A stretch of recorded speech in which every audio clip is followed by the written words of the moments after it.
وَلْتَكُنْ مِنْكُمْ أُمَّةٌ يَدْعُونَ إِلَى الْخَيْرِ وَيَأْمُرُونَ بِالْمَعْرُوفِ وَيَنْهَوْنَ عَنِ الْمُنْكَرِ وَأُولَئِكَ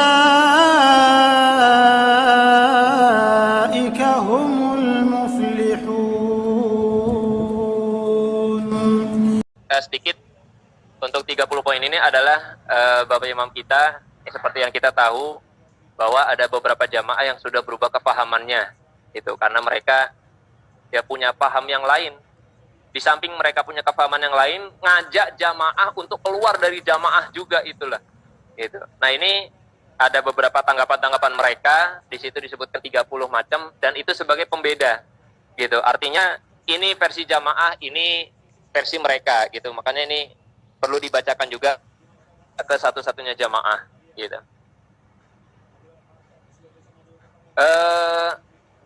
Langsung saja. Assalamualaikum warahmatullahi wabarakatuh. Ini yang saya bacakan nomor 1 dan 2 dulu. Bismillahirrahmanirrahim. Alhamdulillahirrabbilalamin. Asyhadu an la ilaha illallah wa asyhadu anna Muhammadar Rasulullah sallallahu alaihi wasallam wa ala alihi wa ashabihi amma ba'du. Nasihat ijtihad kepada jamaah sehubungan adanya beberapa orang yang telah berubah kepahamannya dan mempengaruhi orang jamaah untuk keluar dari jamaah, maka di bawah ini dijelaskan ciri-ciri atau tanda-tanda orang yang sudah terpengaruh atau kepahamannya telah berubah dan harus diistirahatkan dari semua dapuan dalam membantu keimaman meramut jamaah dan dari beramal solih dalam sabilillah. Adapun ciri-ciri orang yang telah berubah kepahamannya antara lain sebagai berikut. 1. Mereka mempunyai pengertian bahwa menetapi kewajiban berjamaah itu adalah jamaah manhajiyah. Manhajiyah itu jamaah sebagai metode atau cara saja. Maksudnya adalah menetapi Quran hadis saja, tidak harus dalam bentuk beramir, berbaiat dan bertoat. Anggapan mereka seperti itu. Jamaah itu cuma metode, artinya ya cuma cara aja lah. Artinya masih ada cara yang lain gitu untuk menetapi agama Islam. Anggapan mereka seperti itu. Pengertian mereka ini didasarkan pada hadis An Abdillah bin Amr qala Rasulullah sallallahu alaihi wasallam ma ana alaihi wa ashabi. Artinya dari Abdillah bin Amr, dia berkata Rasulullah sallallahu alaihi wasallam bersabda, apa-apa yang aku tetapi beserta sahabat-sahabatku. Kepahaman kita. Nah, ini kepahaman mereka. Jadi jamaah hanya metode atau cara saja. Nah, kepahaman kita jamaah, pengertian jamaah itu adalah menetapi Quran hadis yang wajib dalam bentuk beramir, berbaiat dan bertoat. Bukan hanya jamaah manhajiyah atau jamaah sebagai metode atau cara. Berdasarkan dalil di bawah ini, ya ayyuhalladzina amanu taqullaha haqqa tuqatih wa la tamutunna illa wa antum muslimun wa'tasimu bihablillahi jami'an wa la tafarraqu. Surat Ali Imran ayat 103. Artinya, wahai orang-orang yang beriman, takutlah kalian kepada Allah dengan sebenar-benarnya takut kepadanya, dan janganlah mati sungguh kecuali dalam keadaan Islam, dan berpegang teguhlah kalian pada tali Allah atau agama Islam dengan berjamaah, dan janganlah berfirqoh-firqoh. Nah, dari hadis ini para saudara mas kalian, kemarin atau semalam bahkan dijelaskan oleh Bapak Haji Zaini Ahmadi, beliau penerobos pusat yang nasihat semalam, kemarin malam dan tadi pagi juga di daerah di forum remaja. Beliau menekankan dalil ini bahwa Allah memerintahkan supaya berpegang teguh pada tali Allah dengan berjamaah dan jangan berfirqoh. Itu saja sudah ada dua penekanan. Kita diperintahkan untuk netepi jamaah, juga jangan firqoh. Ibarat kata, kalau beliau cerita itu ketika di pondok, itu beliau cerita ada di pondok itu ada plastik isinya handuk, kemudian di situ ada tulisan handuk ini hanya dipergunakan di dalam pondok. Namanya hanya di dalam pondok kan berarti nggak boleh dibawa kemana-mana kan? Tapi lanjutannya dan tidak boleh dibawa pulang. Berarti kan di situ ada dua penekanan gitu. Harus hanya dipakai di sini, kan udah jelas itu istilahnya. Ya di sini berarti nggak boleh dibawa kemana-mana dan tidak boleh dibawa pulang. Berarti kan ada dua penekanan gitu. Ada perintah harus di sini dan ada larangan nggak boleh dibawa pulang. Nah itu menandakan bahwa perintah ini adalah perintah yang mutlak, benar-benar harus dilakukan, dijalani. Gitu. Begitu juga dengan jamaah. Jadi Allah memerintahkan berpegang teguhlah dengan jamaah dan jangan berfirqah, jangan keluar dari jamaah. Gitu. Itu saya berarti sudah penekanan. Gitu. Nah berbeda dengan kepahaman mereka yang mengatakan bahwa jamaah hanya metode, itu salah. Padahal itu sudah disebutkan di hadis ini bahwa ya Allah memerintahkan kita untuk menetapi jamaah, berpegang teguh dengan jamaah. Bisa dipahami nggih? Itu. Lanjutannya an Abdillah fi qaulihi wa tasimu bihablillahi jami'a. Qala hablillahil jamaah. Tafsir atau Broni. Artinya adalah dari Abdillah tentang firman Allah wa tasimu bihablillahi jami'a. Dia berkata, pengertian hablullah adalah jamaah. Alaikum bil jamaah wa iyyakum wal firqah. Artinya menetapilah kalian dengan berjamaah dan menjauhilah kalian pada firqah. Alaikum bil jamaah. Ai al muntazimati binasbil imamah. Wa iyyakum wal firqah ai ihdaru mufaro kotaha ma amkana. Artinya alaikum bil jamaah maksudnya adalah tatanan dengan mendirikan keimaman. Wa iyyakum wal firqah maksudnya takutlah kalian pada memisahi jamaah sebisa mungkin. Talzamu jama'atal muslimina wa imamahum. Artinya tetapilah jamaahnya orang-orang Islam beserta imam mereka. Qala atau Broni waswabu annal murada minal khair minal khabar luzumul jamaah alladzina fi ta'ati man ijtama'u ala ta'miri faman nakata bait'atahu kharaja 'anil jamaah. Qala wa fil hadis fa illam takul lahum jama'atu wala imam fa tazil tilkal fira kullaha walau anta hatta bi asli syajaratin hatta yudrikakal maut wa anta ala dalik annahu mata lam yakul linnas imamun faftarqan nasu ahzaman fala yabta'u ahadan fil furqah wa yatazilul jami'a in istata'a dalik khasyatan minal wuqu' bisyarr. Dalil semua ini. Kemudian pengertian yang benar tentang jamaah dari hadis mengenai wajibnya menetapi berjamaah adalah orang-orang menetapi ketaatan kepada seseorang yang telah mereka sepakati atas keamirannya. Jadi kita mendirikan keamiran atau mendirikan jamaah betul-betul atas hasil musyawarah. Seperti dulu zaman Bapak Haji Nur Hasan, beliau mengajak sahabatnya atau tetangganya, ada 3 orang. Beliau, Pak Haji Nur Hasan, kemudian Pak Haji Nur Asnawi dan Pak Haji Bahran. Mereka bertiga kemudian mendirikan jamaah. Itu betul-betul hasil musyawarah mereka. Dan itu memang menjadi perintah dari Allah, begitu. Di dalam hadis ini seperti itu, gitu. Wajibnya namanya berjamaah itu adalah wajib punya imam. Imam itu harus diikuti. Kemarin seperti digambarkan seperti sholat berjamaah. Sholat berjamaah para Bapak Ibu sekalian, kalau sholat berjamaah kemudian imamnya nggak ada, apakah itu dikatakan berjamaah? Apakah itu dikatakan berjamaah? Tidak kan? Sholat berjamaah saja harus ada imamnya, begitu. Kemudian ketika imamnya Allahu Akbar mau ruku, apakah apakah makmumnya kemudian langsung sujud?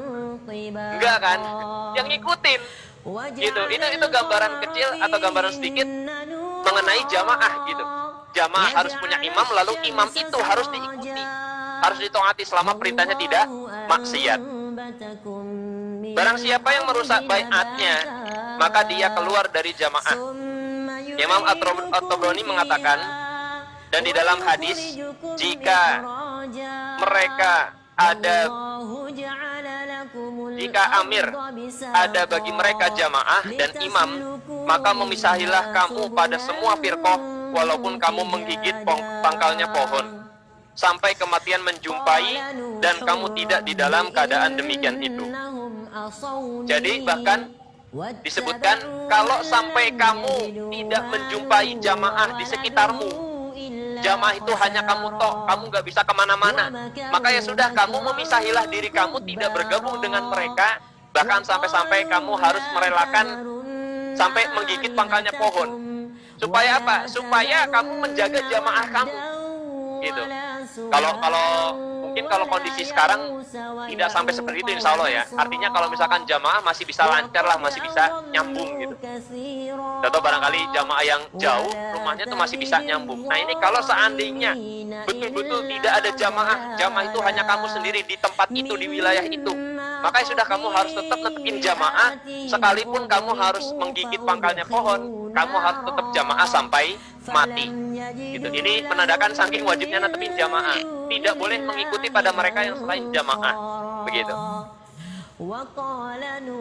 Pengertian hadis ini adalah bila tidak ada imam bagi manusia, maka manusia berpecah belah menjadi beberapa golongan. Maka pada saat itu seseorang tidak boleh mengikuti seorang pun di dalam firqah, dan dia harus memisahi semua firqah jika mampu demikian itu. Maksudnya memisahi semua firqah dengan cara membentuk jamaah semampunya, karena takut terjerumus dalam kejelekan. Karena takut terjerumus dalam kejelekan, daripada kita sudah netepin jamaah kemudian malah terpengaruh oleh orang yang bukan jamaah, maka kita tetap menetapi jamaah meskipun hanya menyendiri gitu.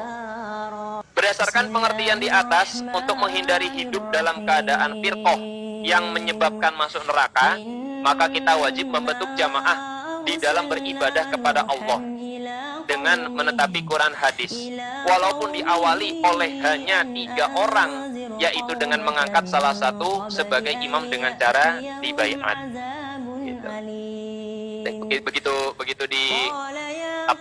ditunjuk imam, selanjutnya dibaiati dan ditaati. Seperti itu. Nah, ini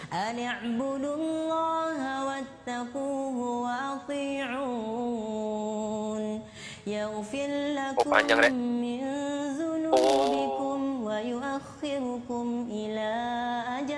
Oke, masih ada lanjutan. Wa inna hadhil milah sataqtariqu ala 73 tintani wa 70 finnar wa wahidatun fil jannah wa hiyal jamaah.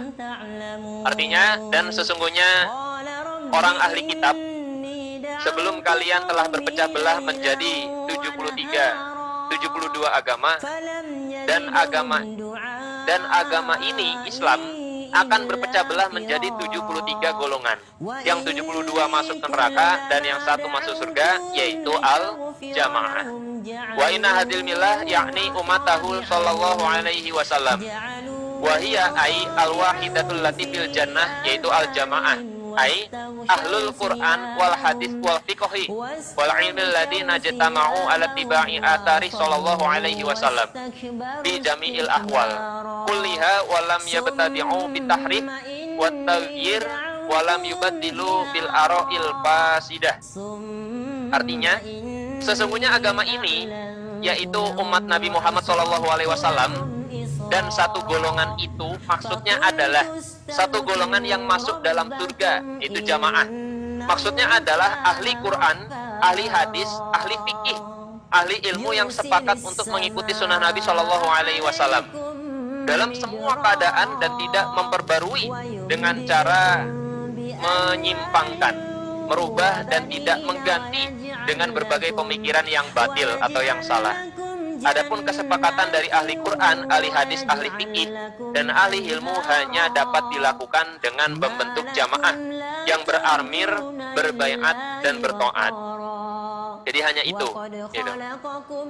Jadi dalil tadi yang saya bacakan, agama Islam ini berpecah jadi 73 golongan, lalu 72 masuk neraka, yang 1 jamaah.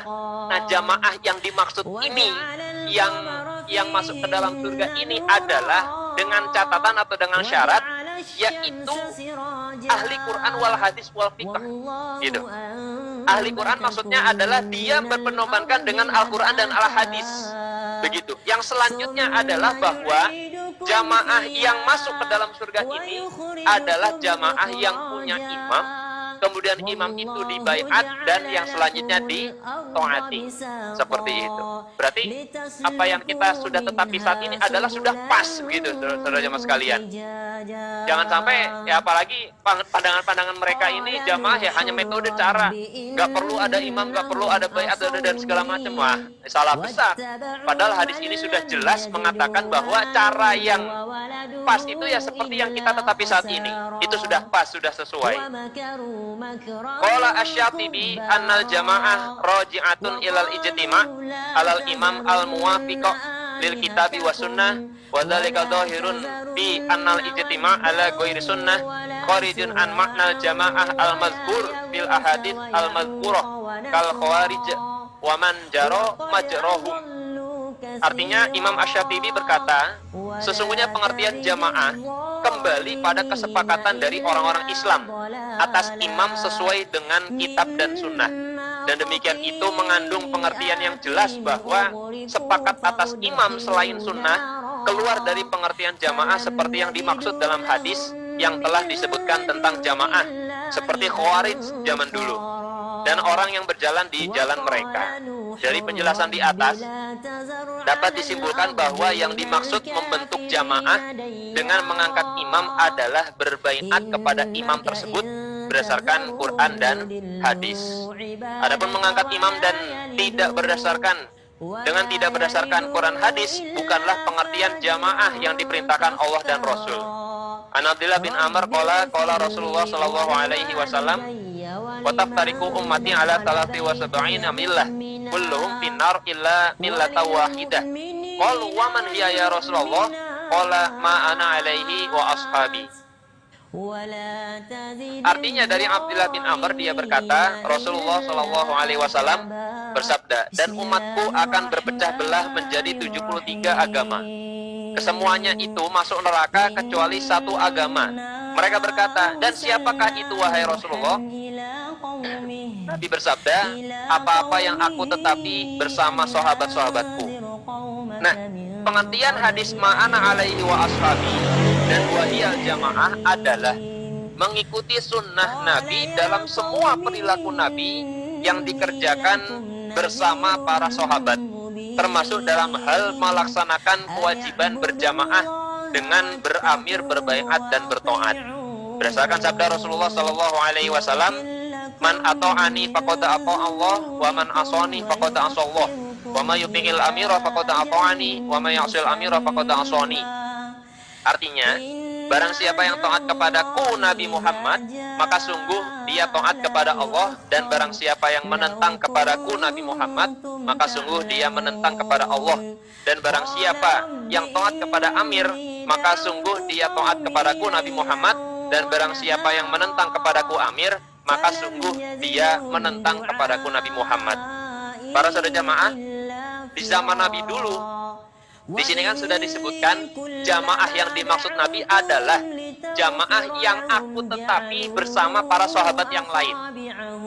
Karena pada saat itu Nabi masih hidup. Begitu. Jamaah yang dimaksud itu adalah jamaah yang ditetapi olehku Nabi dan sahabat yang lain. Saat itu karena Nabi masih hidup.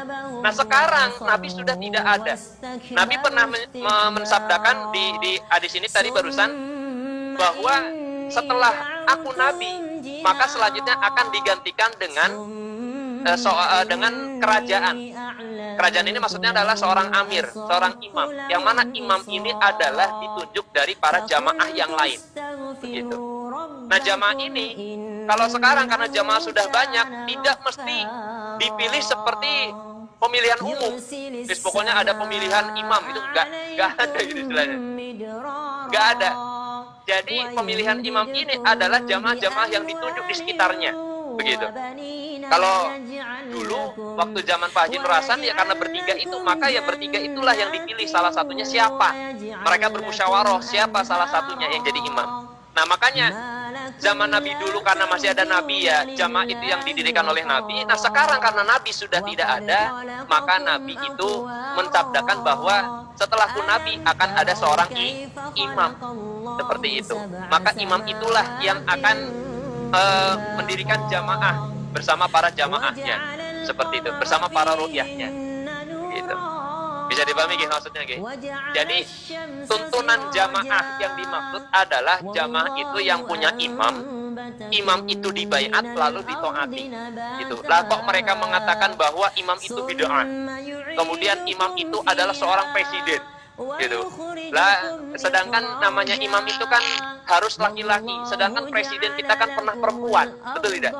Ya berarti ya bukan presiden, sudah jelas itu. Itu imam itu adalah yang mengurusi jamaah itu sendiri, seperti itu. Sampai sini bisa dipahami nggih maksudnya ya? Gitu. Jadi mungkin baru itu saja yang bisa disampaikan untuk masalah 30 poin ini. Nanti di وَلْتَكُنْ مِنْكُمْ أُمَّةٌ يَدْعُونَ إِلَى الْخَيْرِ وَيَأْمُرُونَ بِالْمَعْرُوفِ وَيَنْهَوْنَ عَنِ الْمُنْكَرِ وَأُولَئِكَ